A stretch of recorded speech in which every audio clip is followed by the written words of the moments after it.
All right, so beautiful morning, everyone. It's a beautiful day, and I'm so super duper excited and grateful unto God for the amazing, priceless gift of life that God has blessed each and every one of us with. And I hope that you woke up today feeling blessed, feeling grateful for having that which no amount of money can buy. I came here to put something on your table that will bless your soul and that will nourish your mind.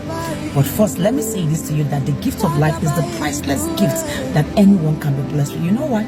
It's not found in any shelves of any supermarket, regardless of the country where that supermarket is seated. Does that make any sense? All right, it's so expensive, but yet it doesn't have a price tag on it. No money can buy that which God has honored you with today. The more reason why you have to be thankful first for being privileged to see another breaking of another day. Listen, the Bible is speaking that out of the heart that are the issues of life. You know, that we should guide our hearts, for out of it are the issues of life. There are people who have become their own problem. Why?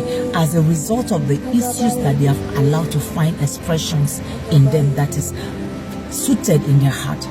Now listen, most of the times, right, the problem is not that someone is witch hunting you somewhere. No, most of the time the problem is not that someone is somewhere wishing you bad. No, most of the times it's the things that we conceive in our heart.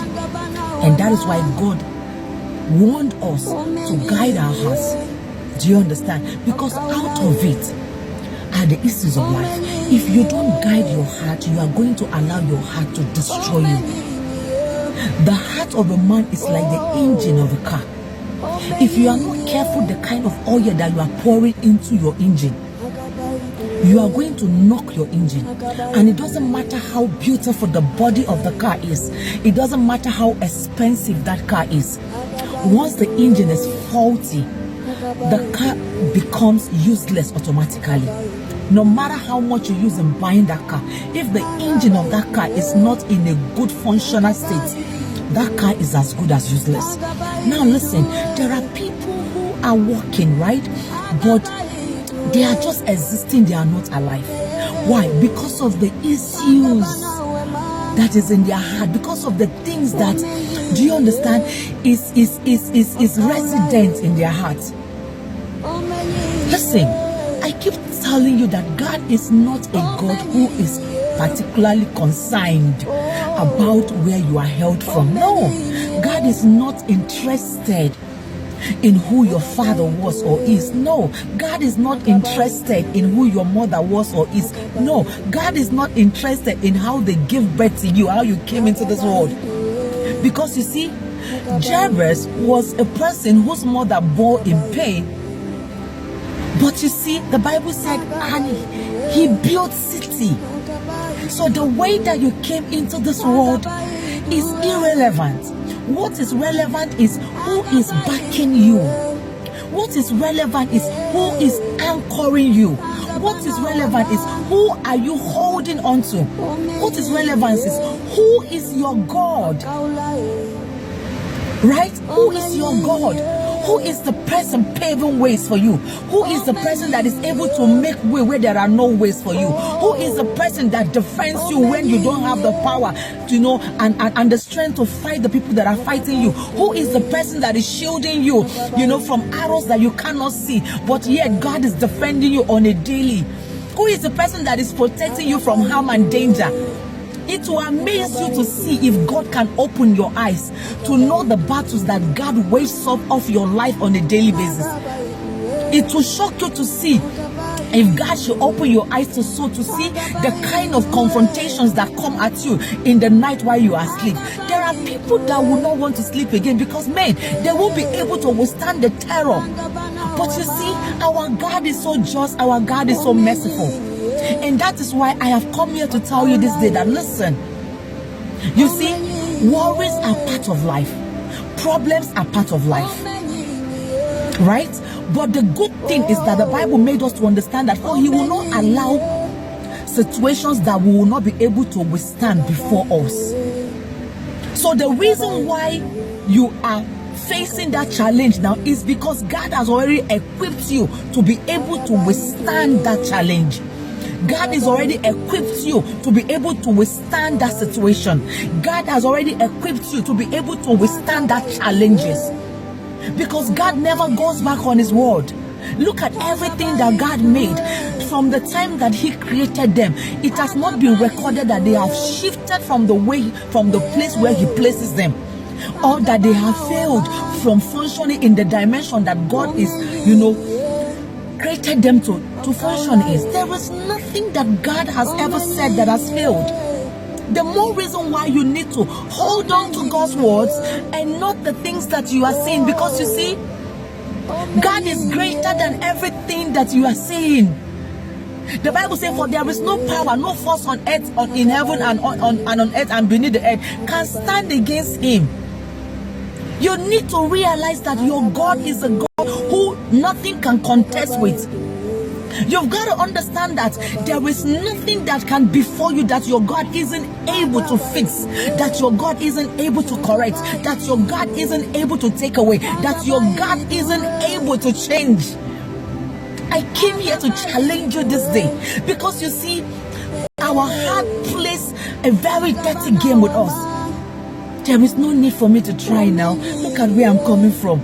Look at my father. He has never did this. Look at my mother. She has never. Who told you that God is interested about what your mother had or what your mother didn't have?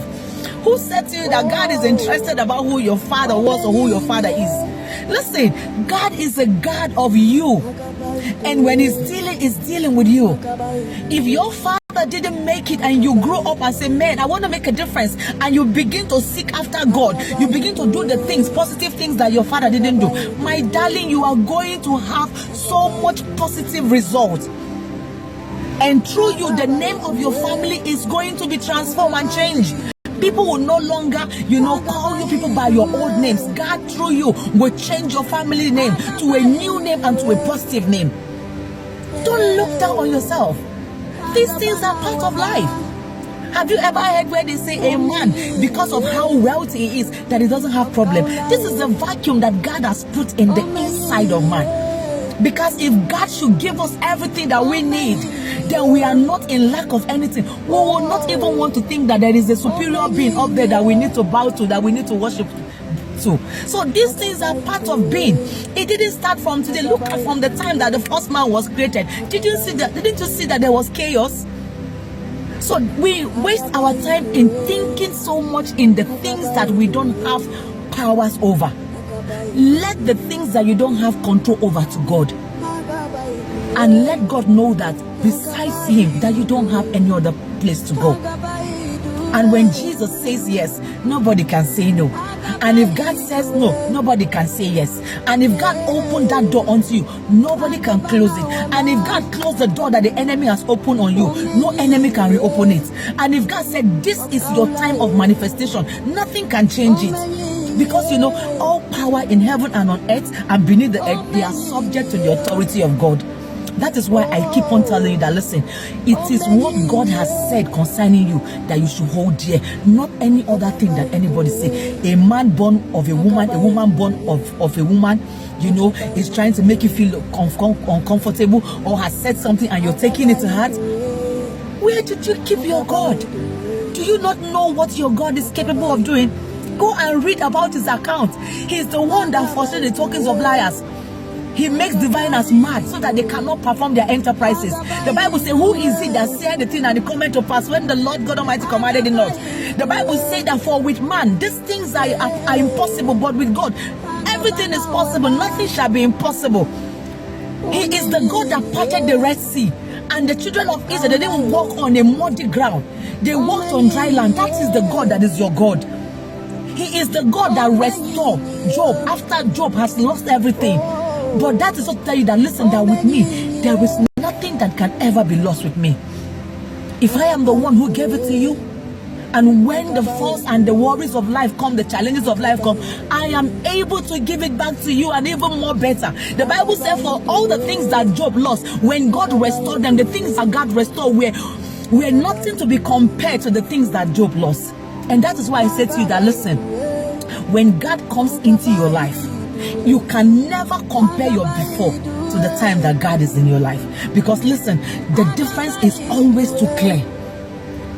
The difference is always too clear. Do you see how